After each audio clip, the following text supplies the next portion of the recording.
This show is brought to you by Directory.com, the safest way to hire a contractor. And we are back, reacting to the phone call we received in previous section. Rhonda called us from Tennessee. Her roofer installed wrong materials on insurance claim, $12,000 job, less than 2 years ago, and the roof is already leaking. She does have some documentation. I'm going to review it and give her official opinion and what I think in writing, maybe help her fight this case. And we're definitely going to expose this contractor after investigation. Brent, what do you guys think? Well, what I would like to know, and I don't know if she was really clear about this or not, but she said he came back. So what did he come back and do? Did he remove shingles and just put the ice and water shield? Or did he put, like what we would do is like a rolled roofing system if it's a 212 pitch or something like TPO?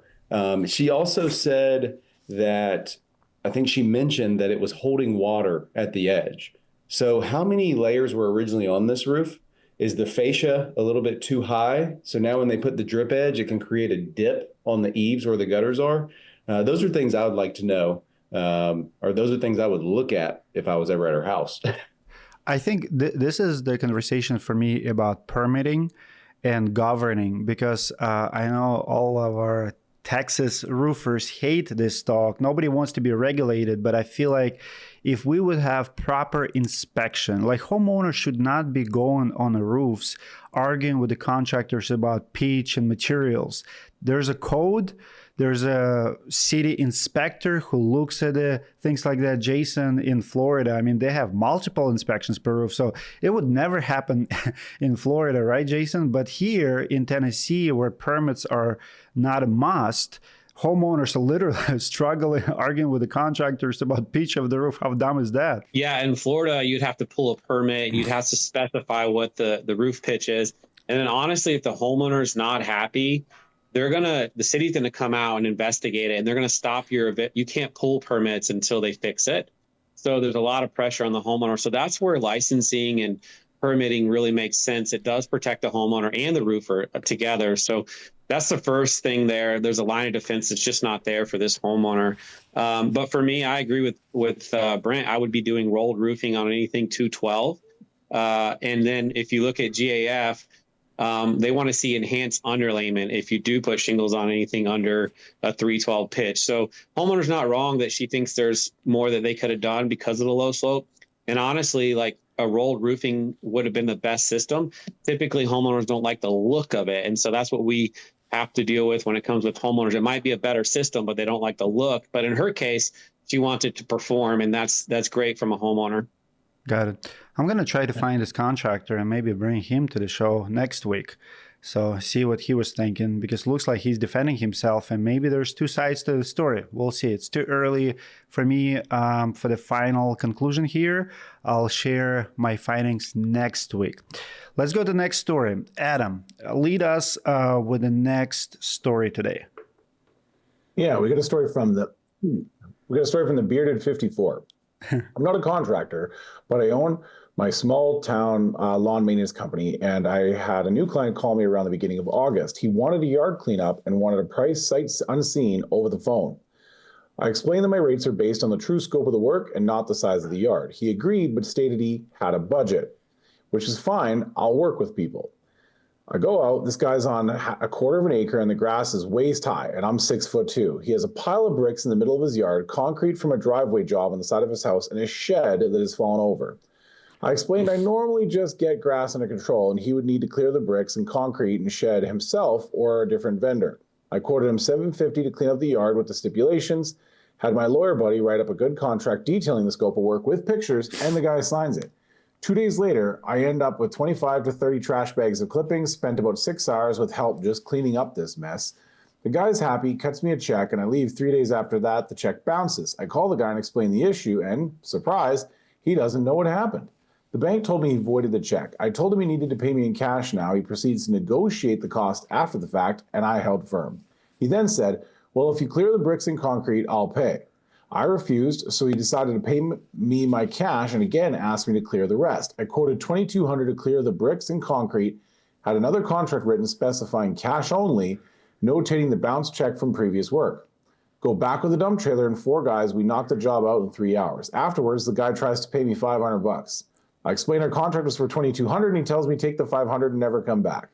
I explained this job took 15 man hours, the trailer rental, and the dump fees, and that $500 wasn't even enough. He needed to pay in full.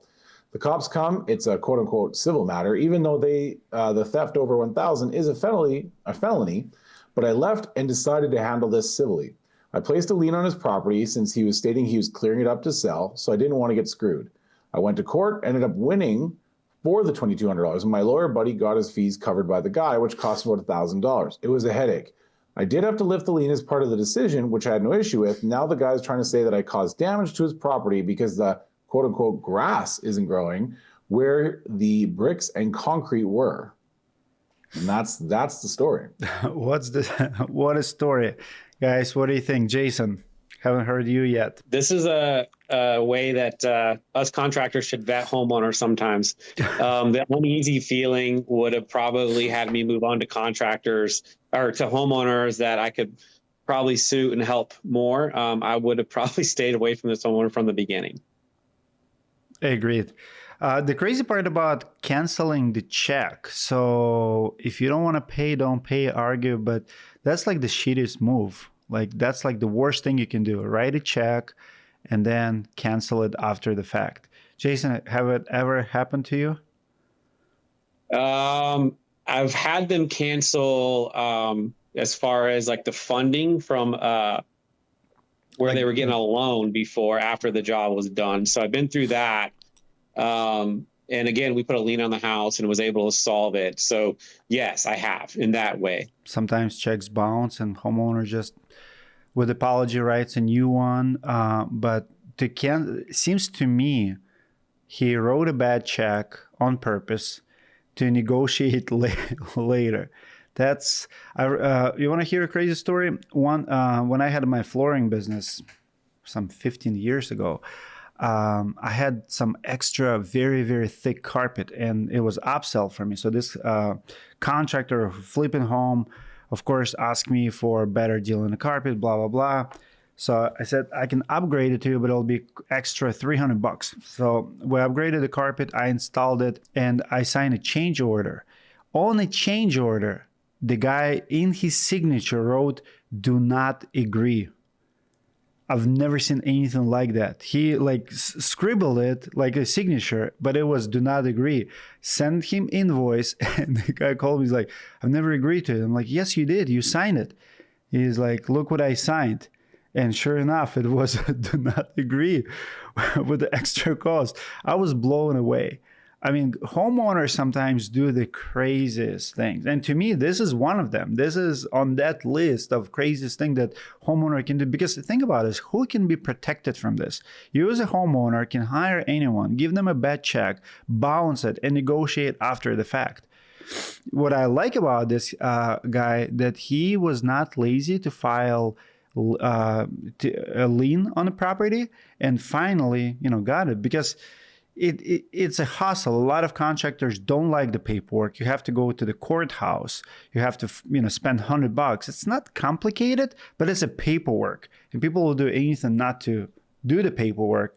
But he did it, and he got it. He won $2,200 plus another $1,000 for legal fees.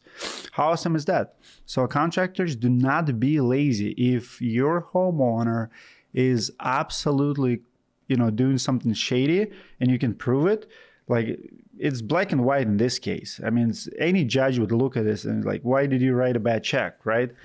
So what do you guys think? Adam, where are you at on it?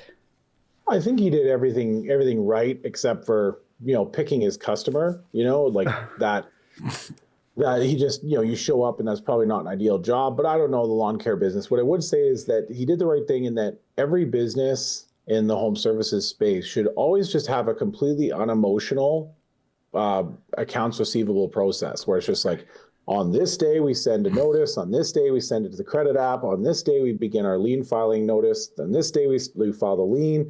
Like you should just have a completely unemotional set of processes that follows an invoice hitting a certain days past due.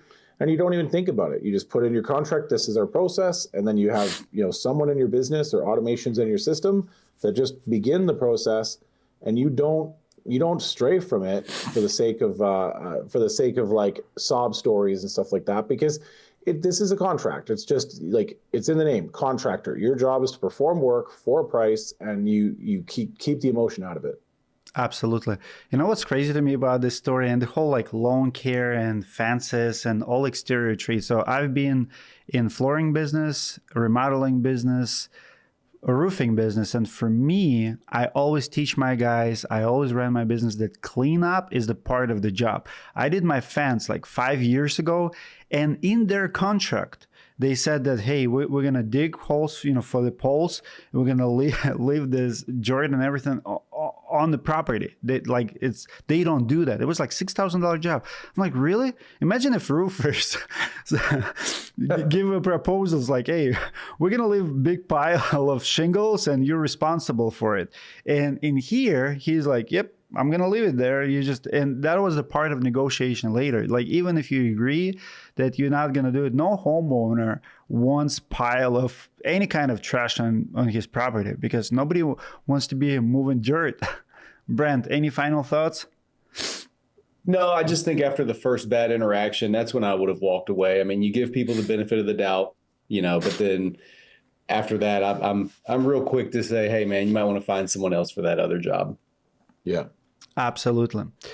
Well, we're going to go on a break. When we come back, we're going to talk about contractor who sued the homeowner and won the case, because oftentimes we share, I think there are more stories about contractors screwing homeowners, but homeowners is not always right. And we have those who unfortunately play not fairly, and sometimes we take them to court and we win. Stay tuned. This video is sponsored by Directory.com, the safest way to find a roofing contractor. The Directory app is free to use, and all contractors and their jobs come with a $20,000 guarantee. Directory is a concierge service. They find and recommend contractors to use for home improvement and back them up with a $20,000 guarantee. In case a contractor takes your money and runs away, Directory will give you your money back, or will finish the project if the contractor disappears and ghosts the project. Directory doesn't give bad recommendations, but in case of a dispute, you are covered with a $20,000 guarantee. Download the app now and hire your next contractor with peace of mind.